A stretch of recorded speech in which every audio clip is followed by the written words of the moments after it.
Знаете, какой последний этап перед выходом на новый уровень? Жизнь предложит вам тот же сценарий, который когда-то вас сломал.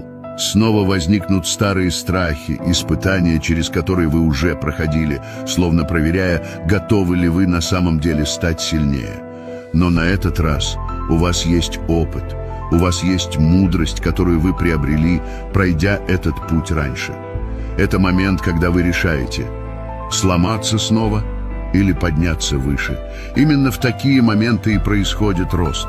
Так что, когда кажется, что история повторяется, помните, это не шаг назад. Это ваш шанс пройти этот этап сильнее и выйти на новый уровень.